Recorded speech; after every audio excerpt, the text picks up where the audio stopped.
Hey YouTube, Mr. Hub 929. I haven't made a video in a while, and I wanted to go ahead and show you the changes I've made to my AR. I've added a weapon light. Low light shooting situations is very good to identify your target before you shoot. So I've got a Stanley flashlight, which is identical to my everyday carry flashlight. Of course, the flashlight was originally issued to me at work, and carrying it and using it every day, I was really impressed with its brightness and its durability. So I managed to get another one from Amazon, and I kept it for a while and beat the hell out of it just to make sure that it was going to stand up to what I wanted for a weapon light. So once I was comfortable and satisfied with how strong the light was, I decided it was time to go ahead and get a mount and mount it on the gun. So I've been doing some looking and some thinking. I really wasn't sure what I wanted to do. And then recently we were shopping at Gander Mountain, and they had a whole shelf full of AR accessories. And not the average everyday stuff like you would think, but they had, all kinds of mounts, tri-rails, weird combinations of mounting systems. And they had this FAB or Fab Limited, which is I think they also go with the name of Mako, and they're an Israeli defense company, and they make this flashlight mount in Israel. And as far as I understand, the Israeli special forces and police units use a lot of this stuff on their own weapons. And the price was fairly cheap, so I thought, well, I'll give it a try. It looks better than any of the other cheap mounts that I've seen. So I bought a MOE rail section from Gander Mountain and bought the mount. And the inside diameter of the mount tube is exactly 3/4 of an inch. Well, the flashlight tube, the battery tube, is outside diameter, is exactly 3/4 of an inch. So the two really didn't want to go together. They were the exact same size. And I kept playing with it and pushing. I managed to get the end cap to slide into the mount's inner tube. And I thought, I can make this work. So I brought it home and started trying to slide the two together. I thought, well, the grip is textured a little bit, so it'll sand its way through as it goes.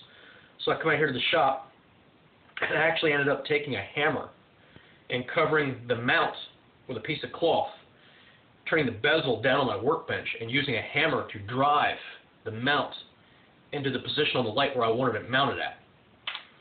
And it was getting tighter and tighter, and I kept thinking, man, this thing's going to break, it's going to split. But it never had any problems. It went right into place where I wanted it. I went ahead and tightened the clamp in the middle. This thing's built really neat-like. I don't know if you can see it or not, but integrated into all the plastic is a clamp right here. And you've got your set screw.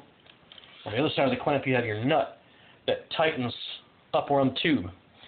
Believe me, it's not needed. This thing is in there so tight, it'll probably never come out without breaking the mount, which is fine because I don't ever want to take it off.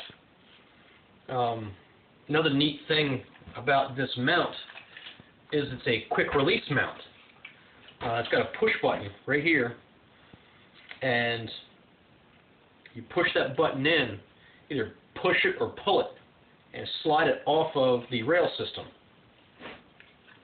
And I don't know if I can do it because I don't have a bench here. It hasn't loosened up much yet. So you can take the light off in a matter of seconds and still use it, as a flashlight. And then literally the push of a button, you just end up sliding the mount right back onto the rail section. And you can see there's my MOE rail section.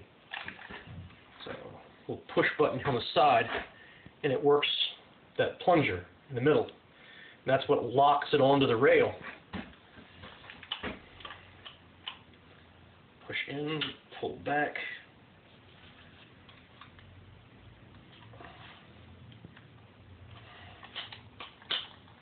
And there it is.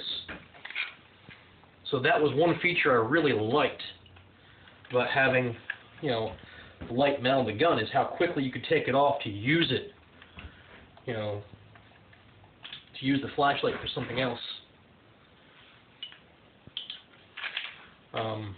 I don't have a pressure switch for it. I really don't want one. I like this setup better because, you know, you're not fumbling, you know, taking a chance on losing your grip. And I figure if you're going to use a flashlight, you're going to use it. So, pick the gun up, you know, you can aim it, and, you know, just flip it on, flip it off. So, I'm not real concerned about having an instant on or instant off capability at the, on the grip. You know, it just takes an extra half a second to turn on a flashlight. And I figure if I'm picking the gun up to defend myself from something, you know, the extra second that's going to take to turn that flashlight on shouldn't make a huge difference. So, let me put this thing on real quick.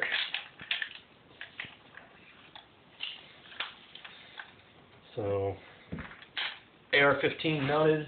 I don't know if you can really see it or not, but it hangs comfortably right where I would want it at.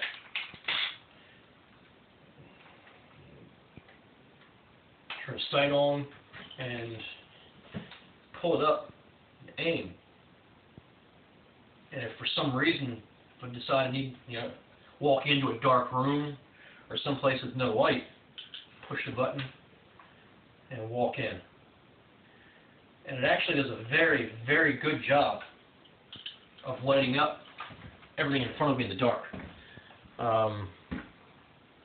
If I had to guess, I'd say it's 50 to 75 yards from here to my mailbox. And I can actually stand in the backyard in the dark and light my mailbox up, you know, well enough to put the red dot on, you know, take a shot if I had to at something. So I'm quite impressed with how it's turned out. And that was my one thing. I did not want to rush getting any parts for the gun and then feel like I have to settle for what I paid for. So it feels excruciating at times, but I've taken my time and I've gotten the parts that I wanted for what I want to do to my gun and what I want it to be able to do for me. And I'm very pleased with that. You know, I bought the Bushnell, the TRS, and as soon as it came and I opened the box up, I was like, oh man, something's wrong. This isn't going to work. But I went ahead and I mounted it.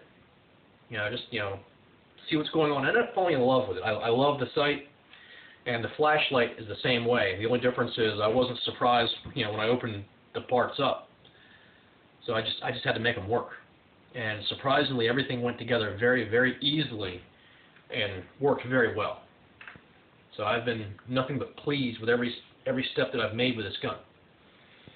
Incidentally, they've got the Magpul CRT stock, and I got a chance to open the box up and take a look at one the other night. And I don't know if you can hear this or not. The CRT doesn't have any of that slop in it. It still slides nice and smooth, and it's a little more ergonomic. There's a handguard across here so that nothing can bump your stock and move it. So, and the back plate, this diamond texture, I'm sure it's, you know, supposed to be nice. I don't care for it.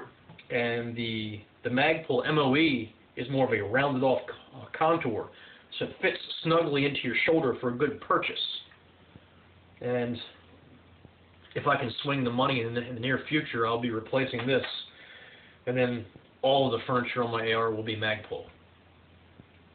So there it is, my weapon light, my AR-15, Stanley flashlight LED.